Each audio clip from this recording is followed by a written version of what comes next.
Hello everyone, welcome to जगत explain. आज मैं ब्लैक कॉर्पोरेशन का चैप्टर 6 से 8 एक्सप्लेन कर रहा हूं। यदि आपने इससे पहले के चैप्टर नहीं देखे तो उन्हें देख लें, जिससे आपको आगे की पूरी स्टोरी समझ में आएगी। और आप सभी का बहुत बहुत धन्यवाद 1000 सब्सक्राइबर्स करवाने के लिए। चैप्टर 6 की स्टार्टिंग में हम किम को ऑर्डिनेंस सेल में देखते हैं। यह गवर्नमेंट ऑफिस वेपन बनाने के लिए रिस्पॉन्सिबल होता है और किम वहाँ लोहार को लोहे पीटते देखता है और किम वहाँ लंबी सांस लेता है और कहता है कि मैंने लोहे की स्मेल को बहुत मिस किया, और हमें बताता है कि वह यहाँ पर अपनी हॉबीज के कारण बार बार आने वाला है, इसलिए उसने सोचा कि वह यहाँ पर अपना चेहरा एडवांस में ही सबको दिखा दे, और वह बहुत खुश हो रहा होता है। उसके बाद हम ऑर्डिनेंस सेल सुपरवाइजर ली चोंगो को देखते हैं, जो क्राउन प्रिंस को ग्रीट करते हैं। तब किम कहता है कि तुमसे मिलकर अच्छा लगा और कहता है कि आपके हार्डवर्क के लिए बहुत बहुत धन्यवाद। आखिर आप ही के कारण जोसियन राज्य का डिफेंस दिन प्रतिदिन मजबूत होता जा रहा है। तब सुपरवाइजर ली कहते हैं ये तो मेरा सौभाग्य है। तब किम कहता है कि मैं यहाँ कुछ चीज को ढूंढने के लिए आया हूँ, और पूछता है कि यहाँ पर कौन सा कारीगर है जो लोहे और गोल्ड को अच्छे से हैंडल कर सकता है। तब सुपरवाइजर ली कहते हैं गोल्ड और आयरन और कुछ सोचते हैं और कहते हैं कि यहाँ पर एक व्यक्ति है जो आपके बहुत काम आ सकता है। उसके बाद हम एक कमरे का सीन देखते हैं जहाँ किम बैठा होता है और उसके बाजू में सुपरवाइजर ली बैठे होते हैं, और उनके सामने हम एक बंदे को देखते हैं जो कहता है कि ये तुच्छ सेवक आपको नमन करता है क्राउन प्रिंस। तब किम कहता है कि तुच्छ, तुम्हें ऐसा नहीं कहना चाहिए। एक लोहार जो ऑर्डिनेंस सेल में काम करता हो, जो जोसियन राज्य के डिफेंस के लिए रिस्पॉन्सिबल हो, वह तुच्छ कैसे हो सकता है। तब वह बंदा कहता है कि ये तो आपकी महानता है राजकुमार। तब किम कहता है कि मेरे पास आओ, मुझे तुमसे एक फेवर चाहिए था, और उसे एक ब्लूप्रिंट दिखाकर कहते हैं कि क्या तुम इसे बना सकते हो। इस बंदे का नाम मास्टर गोंग होता है, जिसे हम मास्टर गोंग कहेंगे, और वह बंदा ब्लूप्रिंट को देखकर कहता है कि ये क्या है, और फिर हमें पता चलता है कि यह पेन का ब्लूप्रिंट है। किम कहता है कि यह ब्रश का विकल्प है। उसके बाद वह बंदा ब्लूप्रिंट को देखकर कहता है कि इसे देखकर लग रहा है कि यह इंक को होल्ड करेगा और लिखते समय यह इंक को बाहर निकालेगा, लेकिन इसमें सबसे मेन चीज ये होगी कि यह कितने अमाउंट में इंक को बाहर निकालेगा। तब किम खुश होता है और कहता है कि हाँ, तुमने सही कहा, और इसी के साथ तुम्हें निब की टिप पर एक राउंड बेड लगाना होगा ताकि ये पेपर में फंसे ना, जिससे कि पेपर ना फटे। साथ ही तुम्हें एक स्लेट बनानी होगी जिसके अंदर से इंक बह सके, और पूछता है कि आप स्लेट को कितना पतला बना सकते हैं मास्टर गोंग। तो स्लेट आज के समय में आप रेन की रिफिल को समझ लो। तब मास्टर गोंग कहते हैं कि यदि मैं अपना बेस्ट दूं तो मैं 5 मो की स्लेट बना सकता हूं, और किम अपने हाथ से 5 मो को सेंटीमीटर और मिलीमीटर में कन्वर्ट करने की कोशिश करता है, और वह कहता है बंची करीब 3 सेंटीमीटर का होगा, और जब वह अपनी कैलकुलेशन करता है तो उसे पता चलता है कि यह करीब 0.15 mm की होगी, जिसे सोचकर किम काफी चौंक जाता है और कहता है कि क्या इसे हाथ से बनाना भी मुमकिन हो सकता है, और कहता है कि आपको ये बहुत सारे बनाने होंगे और आपको इनको जितनी जल्दी हो सके उतनी जल्दी बनाना होगा। जिस पर मास्टर गोंग कहते हैं कि क्योंकि ये वाटर के कांटेक्ट में आएगी इसलिए हम लोहे का उपयोग नहीं कर सकते, क्योंकि उसमें जंग लग जाएगी। इसकी जगह हमें गोल्ड और सिल्वर का यूज करना होगा। और ब्लूप्रिंट में इशारा करते हुए कहते हैं कि हमें इसे थिन प्लेट से बनानी होगी, और कहते हैं कि यदि हमने मोल्ड को अच्छे से बना लिया तो हम दिन में करीब 20 पीस बना सकते हैं। और मास्टर गोंग कहते हैं लेकिन सबसे बड़ी प्रॉब्लम स्लेट होगी। तब किम कहता है कि लिखते समय स्ट्रोक की थिकनेस करीब बर्नरी होनी चाहिए। बर्नरी 0.3 mm के बराबर होता है, और मन में सोचता है कि 0.5 mm मैकेनिकल पेंसिल लीड ठीक रहेगी, और कहता है कि आज से मैं स्लेट का स्टैंडर्ड बर्नरी डिसाइड करता हूँ, और पूछता है कि ये बनाने में आपको कितना टाइम लगेगा। तब मास्टर गोंग कहते हैं कि यदि आप मुझे 2 दिन दे दें। किम कहता है कि मैंने तुम्हें 3 दिन दिए, लेकिन मुझे अपना बेस्ट रिजल्ट देना। तब मास्टर गोंग कहते हैं कि मैंने आपका आदेश स्वीकार कर लिया क्राउन प्रिंस, और हमें 3 दिन बाद का सीन दिखाया जाता है जहाँ मास्टर गोंग ने 5 डिफरेंट थिकनेस वाली निप्स बनाई होती हैं, और क्राउन प्रिंस से कहते हैं कि आप प्लीज इन्हें ट्राई कीजिए और चूज कीजिए कि आपको कौन सी थिकनेस वाली निप्स पसंद आई हैं। तब किम कहता है कि ठीक है, और वह निप को इंक में डुबोकर एक सीधी लाइन बनाता है जो कि काफी स्मूथ बनती है, और वह बहुत खुश होता है, और वह पेपर में बहुत सारे अपने सिग्नेचर कर देता है और कहता है कि मुझे यह बहुत पसंद आई, तुमने बहुत बढ़िया काम किया। तब मास्टर गोंग कहते हैं यह सब तो आप ही ने मुझे सिखाया है राजकुमार। तब किम कहता है कि ऐसी 100 और बनाओ इस थिकनेस की, और 10 स्पेशल बनाना। तो मास्टर गोंग कहते हैं जी राजकुमार, और किम कहता है कि यदि पॉसिबल हो तो इसमें प्लेम बॉसम एक फूल है, इसकी उसका भी चित्र पेन की गोल्डन बॉडी में बना देना। तब मास्टर गोंग कहते हैं जी राजकुमार, और तब किम पूछता है कि इसे बनने में कितना समय लगेगा। तब मास्टर गोंग कहते हैं कि 10 दिन काफी होंगे राजकुमार। तब किम कहता है कि मैंने तुम्हें 2 दिन और दिए, लेकिन बदले में तुम्हें सुनिश्चित करना होगा कि कोई भी प्रोडक्ट खराब ना हो, क्योंकि मैं इसे महाराज के सामने प्रेजेंट करने वाला हूँ। तब तब मास्टर गोंग कहते हैं कि मैं इन्हें ऐसे बनाऊंगा कि इनमें एक भी सिंगल डिफेक्ट ना हो। तब किम कहता है कि मुझे खुशी होगी यदि आप इसे तब तक सीक्रेट रखें जब तक कि मैं इसे किंग के सामने प्रेजेंट नहीं कर देता। तब मास्टर गोंग कहते हैं जैसा आप कहें, और उसके बाद हम किम को वहां से जाते हुए देखते हैं और हम सुपरवाइजर ली और मास्टर गोंग को देखते हैं, जहां सुपरवाइजर ली कहते हैं कि राजकुमार का उनकी एज के ग्रुप वाले जैसा व्यवहार नहीं है। तब मास्टर गोंग कहते हैं कि तुमने सही कहा, मैंने सुना है कि वह इस साल 8 साल के हो जाएंगे, लेकिन उनकी बातें और उनके एक्शन देखकर लगता है कि वह कोई 30 साल के जवान हों। तब सुपरवाइजर ली कहते हैं कि इसे छोड़ो और अपने बारे में कहो, आज तुमने एक बहुत ही महान चीज हासिल की है। और हम मास्टर गोंग के हाथों में एक कागज देखते हैं जिसमें लिखा होता है कि जोसेन का सबसे महान क्राफ्टमैन, और उसमें क्राउन प्रिंस के पंजे के निशान भी होता है। और वह कहता है कि मैं इसे कारपेंटर की मदद से अच्छे से मड़वा कर टांग लूंगा, आखिरकार यह मेरी एक विरासत जो है। और फिर हम किंग को देखते हैं जो कि पेन से लिख रहा होता है, जो काफी स्मूथ चल रहा होता है, जिसे देखकर किंग कहता है कि ये तो एक बहुत कीमती आइटम है। और हम इतिहासकार को देखते हैं जो लिख रहा होता है कि 10 दिसंबर 3rd year of Sejong, crown prince ने एक गोल्डन पेन को बनाया और उसे राजा के सामने प्रस्तुत किया। और हम राजा को देखते हैं जो कहता है कि इसे हाथ से और कलाई से करना बहुत कंफर्टेबल है और इससे तो हम बहुत जल्दी भी लिख सकते हैं। और किम से कहता है कि क्राउन प्रिंस आपने तो एक कमाल की चीज बना दी है। तब किम कहता है कि मैं आपकी प्रशंसा को डिजर्व नहीं करता। तब इतिहासकार बताता है कि किंग ने गोल्डन पेन को ट्राई किया और उन्होंने क्राउन प्रिंस की बहुत तारीफ की। और हम राजा को देखते हैं जो इतिहासकार से कहता है कि इतिहासकार अच्छे से रिकॉर्ड करना आज जो भी क्राउन प्रिंस ने किया है। तो इतिहासकार कहता है जी महाराज। और राजा कहता है कि क्राउन प्रिंस आपने बहुत अच्छा काम किया। और तभी राजा की नजर पेन में पड़ती है जिसमें प्लूम ब्लॉसम बना होता है, जिस पर राजा पूछता है कि क्या ये प्लूम ब्लॉसम है। तब किम कहता है हाँ यह प्लूम ब्लॉसम है, और कहता है कि चूंकि इन प्लूम ब्लॉसम को हमारी रॉयल फैमिली का सिंबल समझा जाता है तो मुझे लगा कि इन्हें पेन में बनवाना सही होगा। और किंग कहते हैं कि बहुत अच्छा, और पूछते हैं कि लेकिन तुम्हें इस आइटम को बनाने का ख्याल कहाँ से आया। तब किम कहता है कि आखिर ये सवाल आ ही गया। और इतिहासकार लिखता है कि जैसा सोचा था, किंग ने क्राउन प्रिंस से पूछा कि उन्हें गोल्डन पेन बनाने का आइडिया कहाँ से आया। तब किम कहता है कि मैंने आपको गीली इंक से एक दिन लिखते हुए देखा और कुछ अनोखी चीज नोटिस की। तब किम कहते हैं अनोखी चीज। तब किम कहता है कि मैंने देखा कि इंक ब्रश के हेयर के ऊपर चढ़ रही थी, और कहता है कि नॉर्मली वाटर ऊपर से नीचे की ओर जाता है, लेकिन उस दिन मैंने जो देखा वह इससे अलग था, इसलिए उसने मुझे अपनी तरफ बहुत आकर्षित किया और मुझे यहाँ से इसे बनाने का आइडिया आया। तब किंग कहते हैं कि बहुत से लोग हर दिन उस ब्रश को देखते हैं, लेकिन तुम्हारे जैसा किसी को भी ख्याल नहीं आया। और कहते हैं कि क्या यह प्राइम एग्जाम्पल नहीं है कि आप अपने एक्सपीरियंस से ज्ञान प्राप्त करते हैं। और इतिहासकार हमें बताता है कि किंग ने क्राउन प्रिंस की बुद्धिमत्ता की बहुत तारीफ की। और हम किंग को देखते हैं जो कहता है कि आपका बहुत बहुत शुक्रिया महाराज, लेकिन मेरी एक रिक्वेस्ट है। तब राजा कहते हैं कि क्या है बताओ। और किम यूनिक से कहता है कि उन्हें लेकर आओ। और हम यूनिक को देखते हैं जो एक बॉक्स लेकर आता है और महाराज को दिखाता है। हम देखते हैं कि उस बॉक्स में बहुत सारे गोल्डन पेन होते हैं। और किम कहता है कि मैं चाहता हूं कि आप इन गोल्डन पेन को इतिहासकारों और गवर्नमेंट ऑफिशियल के बीच में बांट दें। तब किंग कहते हैं कि इन सभी गोल्ड पेन को। तब किम कहता है हाँ, इतिहासकारों को सभी चीज का रिकॉर्ड रखना पड़ता है, इसलिए वह बिना सिंगल मूवमेंट के रेस्ट लिए अपनी कठिन जॉब करते रहते हैं। तो मुझे लगता है कि हमें उन्हें कुछ ऐसा देना चाहिए जो उनकी थोड़ी बहुत मदद कर सके। और वहीं हम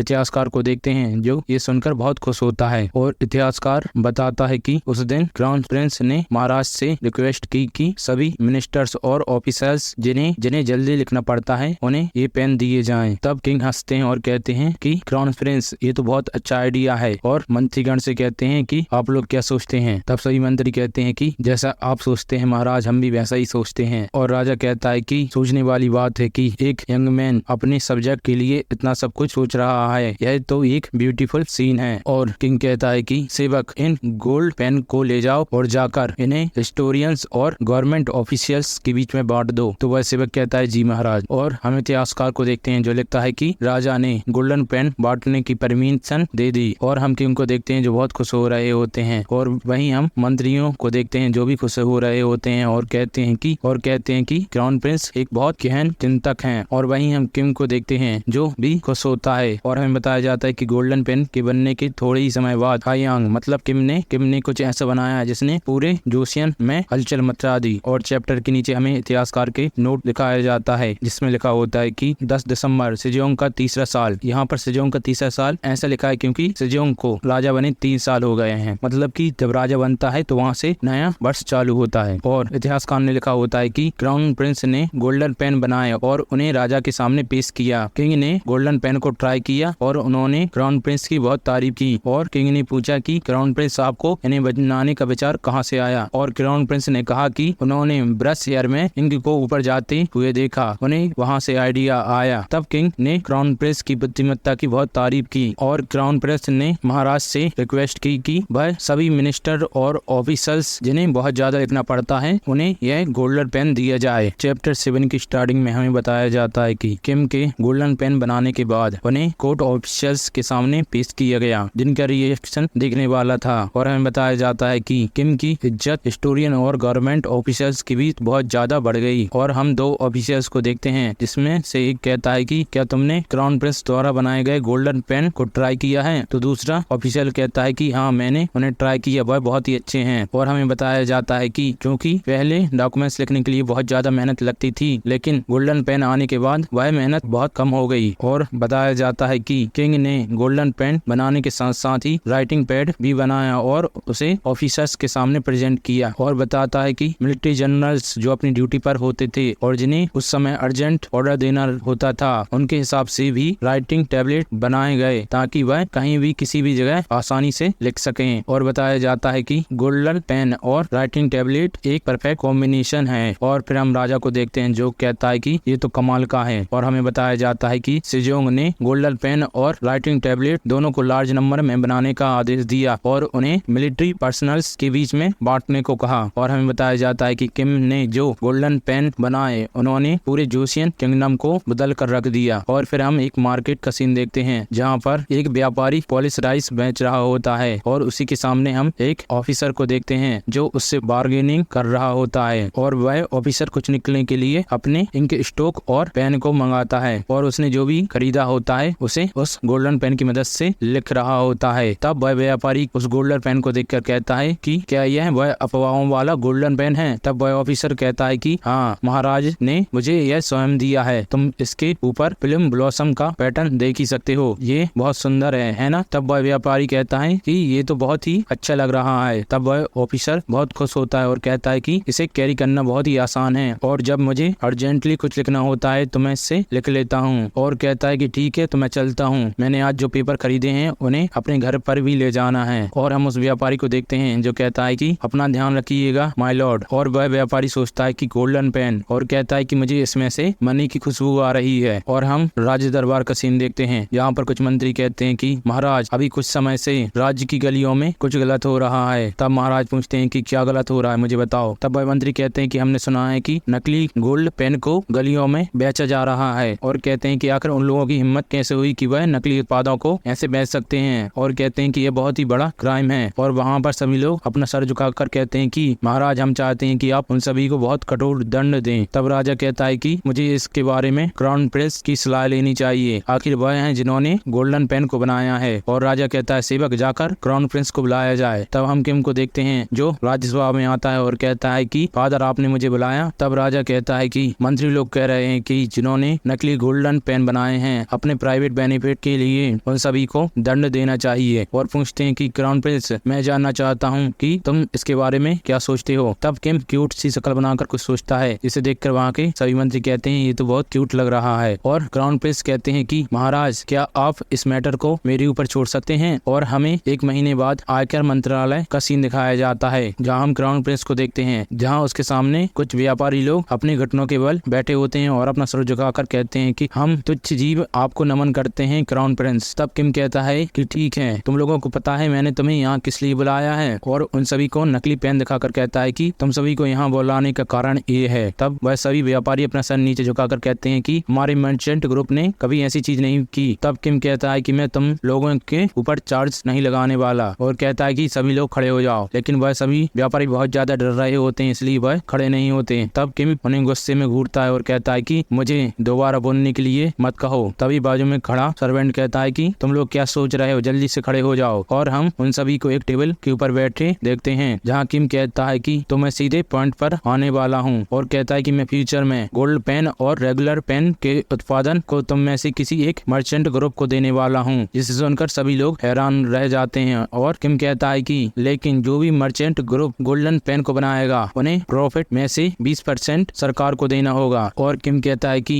गोल्डन पेन की मार्केट में प्राइस उसे मैन्युफैक्चर करने की कॉस्ट प्लस मैन्युफैक्चरिंग कॉस्ट का 60% से ज्यादा नहीं होना चाहिए। और हम एक व्यापारी को देखते हैं जो कहता है कि राजकुमार, मैं ये कहने के लिए माफी चाहता हूँ। तब किम कहता है कि क्या यहाँ कोई प्रॉब्लम है? तब वह कहता है कि 60% मार्जिन प्रॉफिट तो सुनने में बहुत अच्छा लग रहा है, लेकिन यदि हम लेबर कॉस्ट और पब्लिक सेलर्स और वर्कर्स की वेलफेयर को देखें तो हमारा नेट प्रॉफिट करीब 30% होगा। इसलिए मैं चाहता हूँ कि आप 20% लें, हम 10% से ज्यादा इसमें नहीं बनाने वाले। तब किम जोर से हाथ को टेबल पर पटकता है और कहता है कि तुम्हारी हिम्मत कैसे हुई कि तुम मेरी आंखों के सामने झूठ बोल रहे हो? और कहता है कि मैंने पहले ही कहा है कि मैं 20% प्रॉफिट कर लूंगा। और कहता है कि इसका मतलब ये नहीं हुआ कि जो तुम्हारा 30% प्रॉफिट होगा उसका 20% करीब 6% होगा। जिसको भी ये चीज समझ में नहीं है उसको मैं सिंपल भाषा में बता दूं कि यदि किसी ने कोई प्रोडक्ट बेचा है तो उससे उसमें जो भी प्रॉफिट हुआ है उस प्रॉफिट का 20% सरकार को देना होगा, जो कि उस प्रॉफिट का 6% बनता है। और किम कहता है कि इस बेईमान व्यक्ति को यहाँ से बाहर फेंक दो जो कि लालच के कारण अंधा हो गया है, जो मेरे सामने झूठ बोल रहा है। और कहता है कि इस मर्चेंट ग्रुप का लाइसेंस छीन लो। तब वह व्यापारी कहता है, राजकुमार प्लीज मुझे माफ कर दीजिए। और हम देखते हैं कि 2 सैनिक आकर उस व्यापारी को बाहर फेंक देते हैं। तब वहीं पर हम बाकियों को व्यापारी को देखते हैं जो कि काफी शांत बैठे होते हैं। तब किम कहता है कि मैं और महाराज दोनों जोशियन के लोग और व्यापारियों को महत्वपूर्ण समझते हैं। और कहता है कि जिंदगी में तुम सब कुछ अकेले नहीं कर सकते, इसलिए आपको किसी की जरूरत होती है जो आपकी मदद कर सके। और कहता है लेकिन जैसा कि तुम लोगों ने देखा कि वह बेईमान व्यक्ति मेरे सामने ट्रिक खेलने की कोशिश कर रहा था। और कहता है कि यदि ऐसा ही तुम लोगों ने किया तो तुम्हारा मर्चेंट ग्रुप मेरी आंखों से बच नहीं सकता। और कहता है कि इस पॉइंट को अपने दिमाग में हमेशा याद रखना। तब वहाँ बैठे सभी व्यापारी कहते हैं कि क्राउन प्रिंस, हम आपकी बातों को अपने दिमाग में उतार लेंगे। और हमें बताया जाता है कि क्राउन प्रिंस के बोलने के बाद गोल्ड पेन की बोली लगना शुरू हुई और वहाँ पर किसी ने भी कोई ट्रिक नहीं खेली। और फिर हम किम को देखते हैं जिसके सामने वह व्यापारी होता है जो कि किम का ही आदमी होता है। और किम कहता है कि एनुक, जो आपने बहुत अच्छा काम किया। तब एनुक जो कहता है कि लेकिन राजकुमार, आपको ये करने की जरूरत क्या थी? तब किम कहता है कि जैसा कि तुम देख ही सकते हो मैं अभी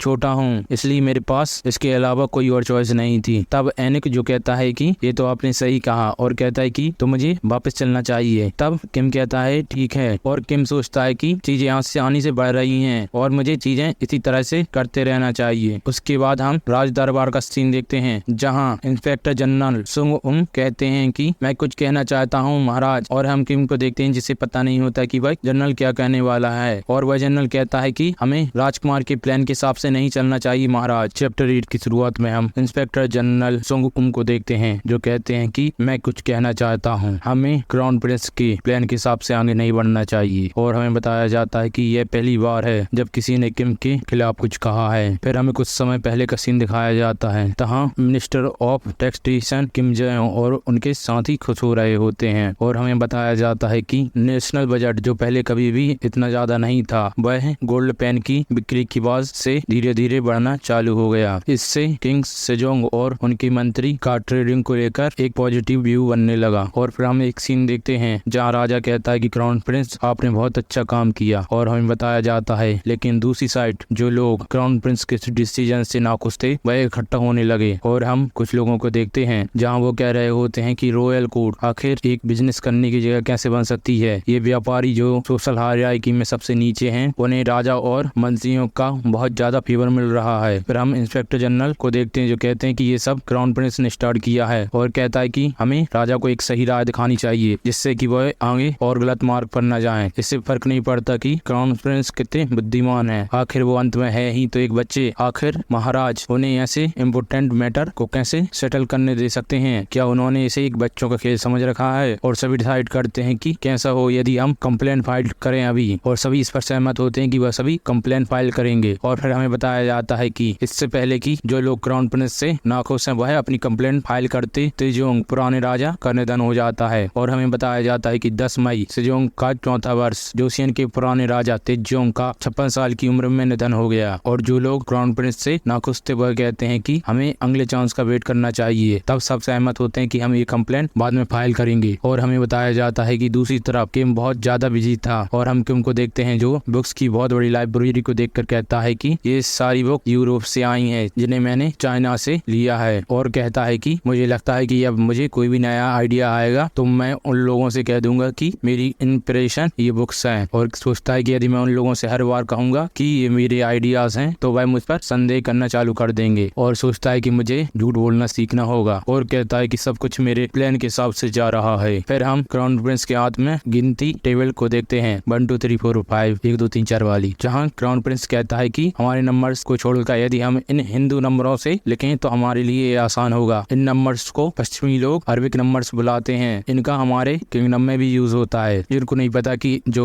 1 2 3 4 5 6 7 गिनती है वो इंडिया से ओरिजिनेट हुई थी, इसलिए इनको अरब में हिंदू अरबिक नंबर्स कहते हैं। ये नंबर्स का जब इंडिया में ओरिजिनेट हुआ था तो यह पहले पर्सिया गई थी, आज के ईरान, फिर ईरान से ये अरब में गई और अरब से पश्चिम में मतलब यूरोप में गई, इसलिए यूरोपियन इन्हें अरबिक नंबर बुलाते हैं, लेकिन है ये हिंदू नंबर। और फिर हम राजा को देखते हैं जो सभी मंत्रियों से पूछते हैं कि आप सभी को क्राउन प्रिंस की इस सजेशन के बारे में क्या ख्याल है। तब मिनिस्टर ऑफ टैक्सेशन किम जेओन कहते हैं कि बहुत गहन विचार करने के बाद मुझे लगता है कि हिंदू नंबर्स बहुत ज्यादा यूजफुल होंगे। और हम देखते हैं मिनिस्टर ऑफ पर्सनल हाई जो कहते हैं कि मेरा भी सेम ओपिनियन है महाराज। और फिर राजा कहता है कि ठीक है, ये दोनों डिपार्टमेंट सेंट्रल में रहेंगे और ये दोनों अगले महीने तक हिंदू नंबर्स का उपयोग करेंगे। इनको यूज करने का रिजल्ट अच्छा आए तो इन्हें पूरे राज्य में लागू कर दिया जाएगा। तब सभी लोग कहते हैं जैसा आप कहें महाराज। और तब किंग एक स्कूल निकालता है और कहता है कि हमारा आज का अगला मुद्दा है, और वह कहता है कि मुझे लगता है कि इस मुद्दे को क्राउन प्रिंस को भी सुनना चाहिए। तब किंग कहता है जी फादर। तब किंग कहते हैं कि मिंग एम्परर ने एक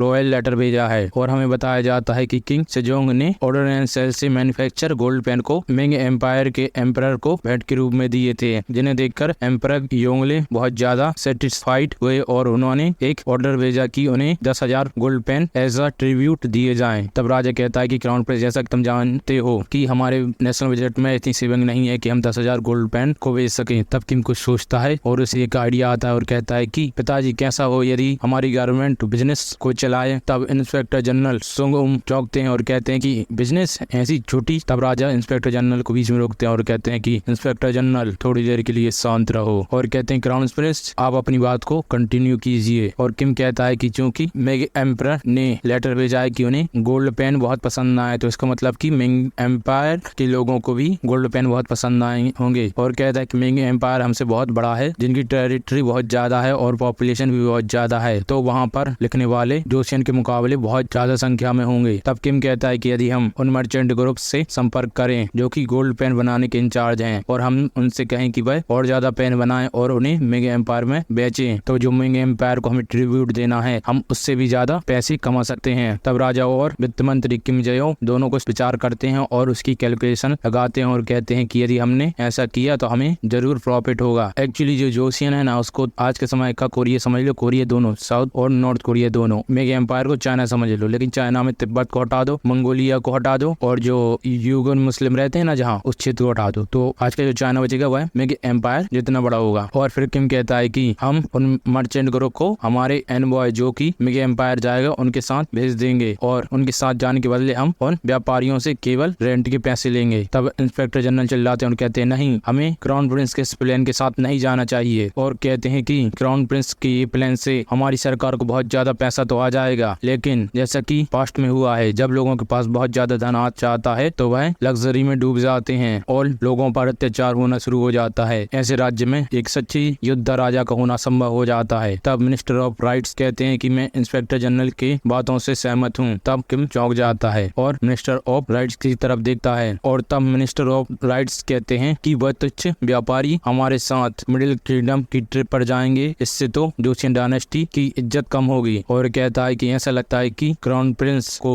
नेशनल अफेयर और डिप्लोमेसी की समझ नहीं है, मुझे लगता है कि उन्हें और अच्छे से कठिन पढ़ाई करनी चाहिए जिससे कि वह एक राजा की व्यू पॉइंट से नेशनल अफेयर और डिप्लोमेसी को सीख सकें। किम को उनकी बातें सुनकर बहुत गुस्सा आ रहा होता है और किंग से कहता है कि फादर क्या आप मुझे परमिशन देंगे कि मैं आपका बेटा इन सभी को इसका आंसर दूं। तब राजा कहता है ठीक है, मैं तुम्हें अलाउ करता हूं। तब किम कहता है तो क्या इंस्पेक्टर जनरल कह रहे हैं कि यदि हम और पैसा गेन करेंगे तो हम लोग लग्जरी में डूब जाएंगे जिससे कि हम लोगों पर अत्याचार शुरू कर देंगे। तब इंस्पेक्टर जनरल कहते हैं हाँ मैं ऐसा ही कह रहा हूँ, यदि हम पास्ट में देखें क्या हुआ था तो। तब किम उन्हें बीच में रोकते हुए कहता है कि यदि हम पास्ट में देखेंगे क्या हुआ तो वहाँ पर लोगों को अपना खून पसीना बहाकर हम लोगों की लग्जरी को मेंटेन करना पड़ता था। तो क्या आप कह रहे रहे हैं कि मैं लोगों से का खून और पसीना निचोड़ने वाला हूँ? क्या मैंने नहीं कहा कि हम धन को बाहर से ला रहे हैं? तब इंस्पेक्टर जनरल कहते हैं, यदि जैसे कि आपने कहा वहाँ से भी रिजल्ट अच्छा आता है, तो इसकी क्या गारंटी है कि जो पास्ट में हुआ वह फिर से नहीं होगा? यदि ऐसा फिर से हुआ तो इसका बर्डन लोगों को सहना होगा। तब किमो ने बीच में रोक कर कहता है कि तो इंस्पेक्टर जनरल, क्या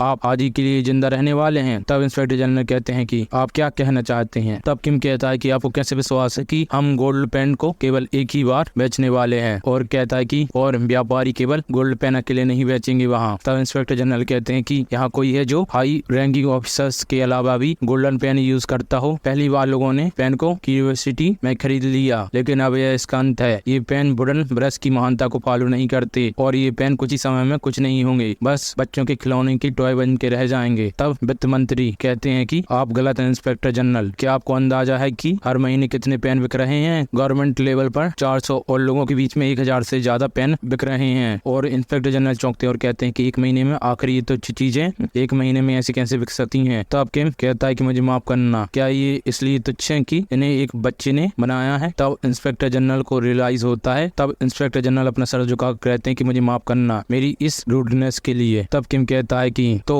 लोगों के भले के लिए मर्चेंट के ग्रुप को एनवॉय के साथ भेजना बहुत जरूरी है। और किम कहता है, यूनिक मेरे रूम से बुक लेके आओ जिसका टाइटल होगा विश्व का भूगोल। और हम विश्व के भूगोल की बुक को राजा के हाथों में देखते हैं, जहाँ किम कहता है कि ये बुक मेरी बहुत सी बुकों में से एक है जिससे मैंने मेगा एम्पायर के एनवॉय से लिया था। और कहता है कि इस बुक में मेगा एम्पायर और उसके आजू बाजू की कंट्री के भूगोल और वहाँ के क्षेत्रीय प्रोडक्ट्स के बारे में लिखा गया है। और कहता है कि इस बुक में लिखा है कि मेगा एम्पायर और दाई भी मतलब कि आज के वियतनाम के एम्पायर में हमारे जोसियन किंगडम से बहुत ज्यादा अनाज उत्पन्न होता है और उनके पास अनाज सरप्लस में रहता है, मतलब कि जितने लोगों को अनाज की जरूरत होती है उससे ज्यादा अनाज वहाँ के लोग पैदा करते हैं। और किम कहता है कि हमारे यहाँ बहुत से गरीब लोग भूख के कारण सफर कर रहे हैं क्योंकि हमारे यहाँ कम अनाज उत्पन्न होता है। और कहता है कि जो प्रॉफिट हमारे यहाँ के मर्चेंट मेगा एम्पायर में गोल्डन पेन बेच के कमाएंगे उससे हम अनाज खरीदेंगे और उसे हम गरीब लोगों को देंगे जिससे कि उन्हें कुछ राहत मिल सके। और तब इंस्पेक्टर जनरल चिल्लाकर कहता है, नहीं, एक राजा का सच्चा मार्ग है कि वह गरीबी में गुणवत्ता देखे, वह सत्यवादी, अच्छा और लालच से फ्री हो। ये चीजें राजा और उसके लोग दोनों पर लागू होती हैं। और कहता है कि राजा को गरीबी के बीच संतुष्ट रहना चाहिए और उसे सच बोलकर आनंद प्राप्त होना चाहिए और उसे सद्गुणों का निर्माण करना चाहिए। जिस पर दोनों राजा और किम बहुत गुस्सा होते हैं। और किम चिल्लाकर कहता है कि तो तुम कह रहे हो कि हमें गरीबी में संतुष्ट रहना चाहिए और इस पर हमें प्राउड करना चाहिए और हमें सच बोलने से आनंद लेना चाहिए? और किम कहता है, क्या तुमने सच में लोगों को देखा है कि वह एक ईमानदारी वाली गरीबी में रहना चाहते हैं? वह इसलिए रह रहे हैं क्योंकि वो लोग अभी गरीब हैं। वह गरीबियों में मर जाते हैं, ठंड में वह जम जाते हैं और स्प्रिंग में वह भूख के कारण मर जाते हैं। ऐसे वातावरण में आकर कौन राजा को उसके गुणों के लिए उसकी प्रशंसा करेगा? और कहता है कि हाँ, ये कहावत है, अपने बच्चों को 3 दिन भूखा देख कर भी एक आदर्शवादी आदमी भी दीवार के ऊपर से छलांग लगा देगा। ऐसा इस दुनिया में कोई माता पिता नहीं है जो अपने बच्चों को भूखा देखकर कुछ भी ना करे। एक राजा अपनी प्रजा के लिए पिता के समान होता है, तो क्या एक राजा को उनके लिए कुछ नहीं करना चाहिए? तब किंग बहुत खुश होते हैं और कहते हैं, मेरे बच्चे, तुमने बहुत अच्छा बोला, जिससे पूरी राज्यसभा में सन्नाटा छा जाता है और सभी किंग की तरफ देखने लगते हैं और इतिहासकार भी किंग की तरफ देखने लगता है और चौंक जाता है और फिर वह अपना लिखाई चालू कर देता है। किंग खांसता है और ऐसी रिएक्ट करता है कि उसने कुछ नहीं बोला। और फिर हम इतिहासकार को देखते हैं जो लिखता है कि बहुत से मिनिस्टर क्राउन प्रिंस के ओपिनियन के खिलाफ थे, जिससे क्राउन प्रिंस को उन मंत्रियों से बहुत निराशा हुई और उन्होंने जोसियन के भले के लिए और जोसियन के लोगों के रिलीफ के लिए बहुत अच्छे से बोला, जिससे सुनकर राजा ने जोर से चिल्लाकर कहा कि मेरे बच्चे बहुत अच्छे, तुमने बहुत अच्छा बोला।